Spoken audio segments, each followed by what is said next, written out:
Class 10th chapter number 6 चल रहा था हमारा ट्रायंगल्स, और इसमें एक्सरसाइज 6.2 चल रही थी जिसमें 4th क्वेश्चन तक हम करा चुके थे। और ये 5 क्वेश्चन का फिगर बना हुआ है आपके पास में, बुक में आप देख सकते हैं, और मैं क्वेश्चंस पढ़ रहा हूँ। देखिए, in figure 6.20 DE parallel to OC, given part है DE parallel to OQ and DF parallel to OR। So आपको करना है सो दैट, ठीक है, EF जो होगा वो पैरेलल होगा QR के, ठीक है, DE parallel to OQ and DF parallel to OR, so that EF will be parallel to QR। Clear? ठीक है, चलते हैं।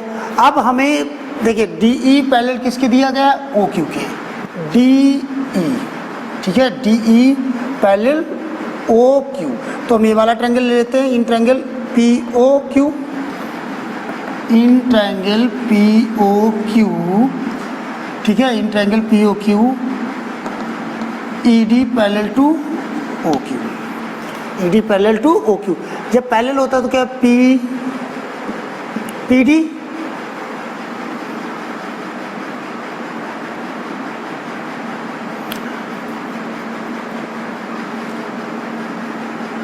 PD अपॉन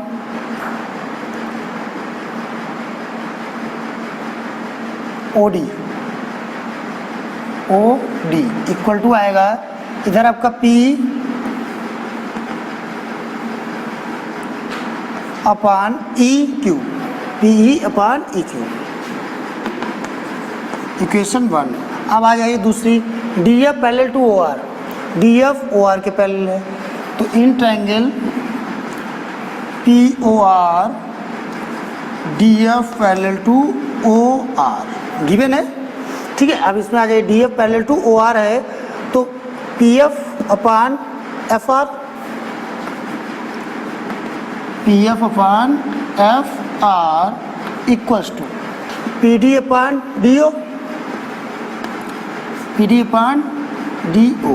ध्यान से देखिएगा, ये सब आप भूल जाइए, बस इतना ट्रायंगल याद रखिए, ये यहाँ से यहाँ, और ये लाइन याद रखिए, ये लाइन थोड़ी देर के लिए आप भूल जाइए, ये सब भूल जाइए।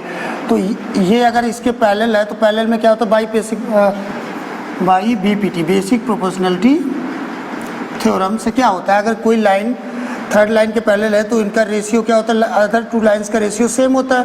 तो ये PD अपॉन OD और इधर PF अपॉन OR का रेशियो सेम हो जाएगा, तो ये इक्वेशन 2 हो गई बाई ये भी BPT, ठीक है। क्लियर हो गया BPT। अब हम इसमें देखते हैं PD upon DO, PD upon DO, तो इनकी वैल्यू आपस में इक्वल करते हैं, तो फ्रॉम 1 and 2, 1 and 2, तो क्या हो जाएगा? PE upon EQ, PE upon EQ equals to, अब इसकी इधर वैल्यू क्या है? PF upon FR, PF upon FR, ठीक है, ये आपका आ गया।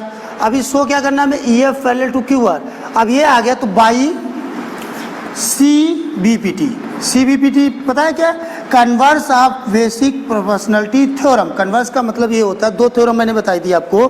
एक तो ये बताई थी, अगर किसी ट्रायंगल में एक लाइन हम ऐसे ड्रॉ करते हैं जो किसी भी एक लाइन के पैरेलल है, अदर टू लाइन इसको एक डिस्टिंक्ट पॉइंट पर कट करती है, तो उनका रेशियो जो होता है वो इक्वल होता है। अगर लाइन पहले से ही पैरेलल दी जाए तो अब ये आता था। अब अगर ये रेशियो इक्वल है तो कन्वर्स लगाते थे, कन्वर्स लगाने के बाद बताते थे कि अगर ये रेशियो 2 लाइंस का रेशियो अगर इक्वल आ रहा है तो जो जिस लाइन कट कर रही है पॉइंट को वो तीसरी लाइन के क्या होगी? पैरेलल होगी। हेंस जो आपकी आ गई तीसरी लाइन। अब ये इसका देखिए PE और EQ, PE EQ, इधर है PF और FR, तो ये लाइन अदर टू लाइन हो गई। पॉइंट कहाँ कट हो रहा है? E और F पर, और थर्ड लाइन क्या हो गई? QR। तो EF parallel to, hence by converse of BPT EF parallel to QR, ये आपका प्रूव हो गया, ठीक है। ध्यान से देखिएगा, सिर्फ बीपीटी यूज हो रही है, बस जो लाइन बताई जाए, जैसे ये लाइन इसके पैरेलल है तो आप ये भूल जाइए, ये सब भूल जाइए। यहाँ देखिए, इसका अपॉन इसका रेशियो इसके और इसके रेशियो के बराबर होगा। जब ये वाली पैरेलल दी गई है तो इसका रेशियो और इसका रेशियो पैरेलल हो जाएगा। दोनों रेशियो जब पैरेलल आ गए तो हमने कन्वर्स ऑफ बीपीटी लगा दी। अगर लाइंस का रेशियो इक्वल आ रहा है, दो लाइंस का रेशियो इक्वल आ रहा है, तो उसमें जो उनके कट पॉइंट है या डिस्टिंक्ट जो पॉइंट है वो उससे ड्रॉ की गई लाइन थर्ड वाली लाइन की क्या होगी, पैरेलल हो जाएगी। ये कन्वर्स ऑफ बीपीटी था। ठीक है, अब हम 6 क्वेश्चन की ओर चलते हैं। ठीक है, हम क्वेश्चन नंबर 6 की ओर चल रहे हैं। ये 6 का फिगर बना हुआ है, मैं क्वेश्चन पढ़ दे रहा हूँ। In the figure 6.21 ABC are points on PO। तो A कहाँ पॉइंट है, PO पर। ठीक है, B कहाँ पॉइंट है, OQ पर, और C कहाँ पॉइंट है, OR पर। ये तो हो गई रिस्पेक्टिवली सच दैट। अब गिवन पार्ट जो है वो AB, ये पैरेलल दिया गया है QR के, AB पैरेलल टू QR। अब अगर ध्यान से देखेंगे POQ में, तो ये साइड इसके पैरेलल हो गई, यानी कि इस साइड का और इस साइड का रेशियो क्या आएगा, सेम आएगा। ऐसे ही AC दिया गया parallel to PR, AC parallel PR के दिया गया है, तो ये जो इस लाइन का रेशियो और इस लाइन का रेशियो क्या आएगा, सेम आएगा। ठीक है, ये इक्वल आएगा। अब बचता है थर्ड, हमें ये शो करना है कि ये BC जो है QR के पैरेलल है। तो सेम क्वेश्चन नंबर 5 है, कोई चेंज नहीं है। देखिए, तो जो हमें जहाँ में पैरेलल दिए गए हैं वो पहले हम ट्रायंगल लेते हैं। एक तो दिया गया है AB पैरेलल टू PQ, तो in triangle POV, in triangle POV AB parallel to PQ given है। तो भाई by BPT basic proportionality theorem क्या कहती है कि अगर कोई थर्ड एक लाइन किसी एक लाइन के पैरेलल, तो अदर टू लाइंस का रेशियो जो होगा इक्वल हो जाएगा। तो PA अपान AO, या इधर से ले लो तो OA अपान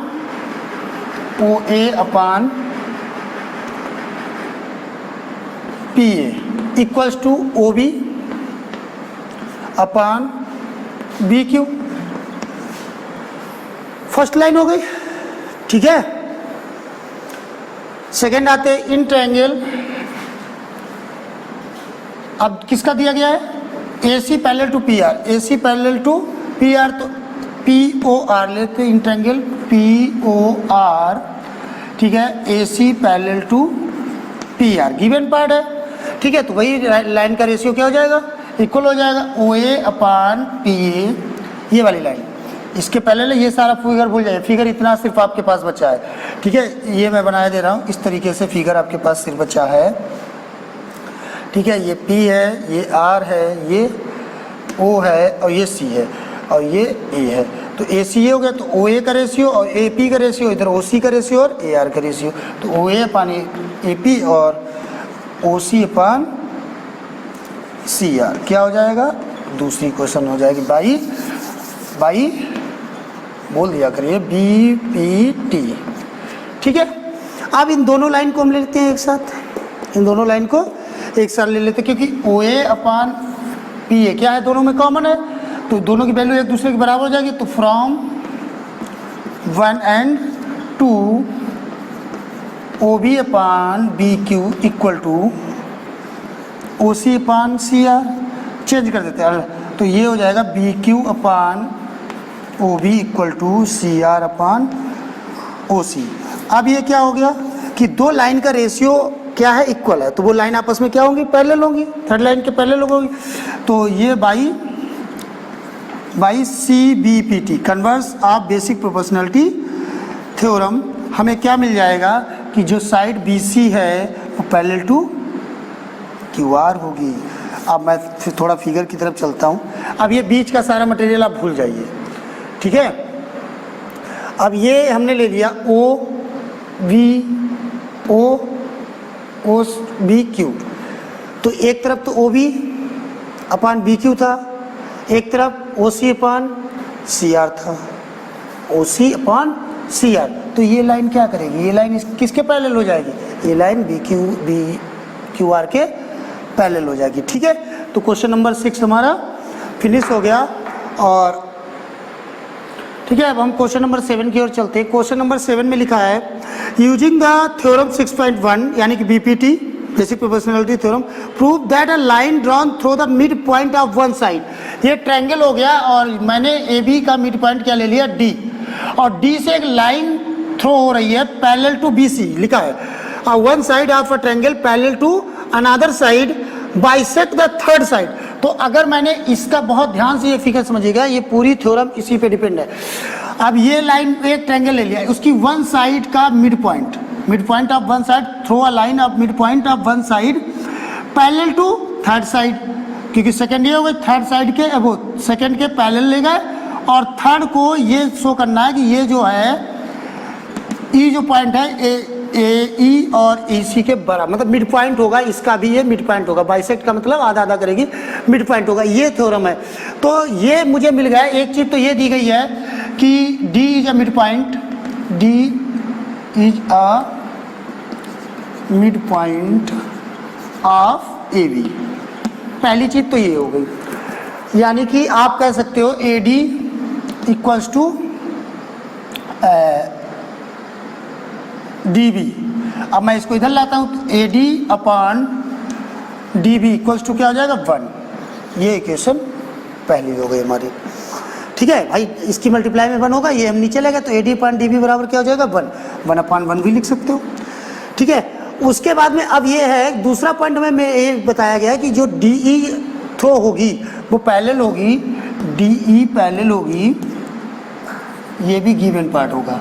ठीक है, D E parallel to B C, ये भी दिया गया है, D parallel to B C. अब हमें एक चीज़ और पता है, उन्होंने ये भी लिख दिया यूजिंग थ्योरम 6.1। अब थ्योरम 6.1 हमसे क्या कहती है कि अगर कोई ट्रायंगल में एक लाइन जो कि दो distinct point, other two lines को दो डिस्टिंक्ट पॉइंट पे कट करती है, तो वो क्या होती है, उनका रेशियो जो अगर तीसरी साइड के पैरेलल है तो उनका रेशियो क्या आ जाता है, इक्वल होता है। तो in triangle A B C D E parallel to B C by B P T यानी कि थ्योरम 6.1, तो ये आ जाएगा अपना A D upon D B equals to A E upon E C. ठीक है, अब फ्रॉम इसमें 2 नहीं लिखेंगे, इसमें लिखेंगे सिर्फ फ्रॉम 1 से A D upon D B की वैल्यू क्या है, 1/1। तो यहाँ हम रख देंगे, या खाली 1 ले सकते हो, डी बी अपॉन इसकी वैल्यू क्या है भाई, ये इधर आ गया था तो यहाँ पे 1 मल्टीप्लाई हुआ तो A D upon B D, क्योंकि ये क्या है, दोनों इक्वल है भाई, मिड पॉइंट का मतलब दोनों इक्वल है। ये इसको काट के क्या देगा, 1 देगा, डी बी अपॉन, तो ये हो गया 1 equal to A E upon E C. Cross multiply कर दी यहाँ से तो हमें क्या मिल गया, ई सी इक्वल्स टू ए ई। और अगर ई सी ए ई के इक्वल हो गया तो ये क्या हो गया, mid point. Hence E is a mid point of A C. यानी कि जो कह रहा था कि वो लाइन जो गुजरेगी, जो D same line mid point से सेकंड साइड के पैरेलल जो लाइन खींचते हैं वो थर्ड साइड को बाइसेक्ट करेगी। तो ये डी जो है ये आप लिखोगे D, hence D bisect the side A C, ये भी लिख सकते हैं, यही लिखना चाहिए। डी ये भी सही है, वो भी सही है, जो भी आप चाहो लिख लो। तो यहाँ आगे लिख सकते हो ब्रैकेट में डी, ठीक है, बाइसेक्ट ए सी। ठीक है, तो ये आपका क्वेश्चन नंबर 7 फिनिश हो गया। ठीक है, तो 7th क्वेश्चन तक हो गया। 8, 9, 10 इस एक्सरसाइज में बचे, वो नेक्स्ट वीडियो में मैं बताता हूँ।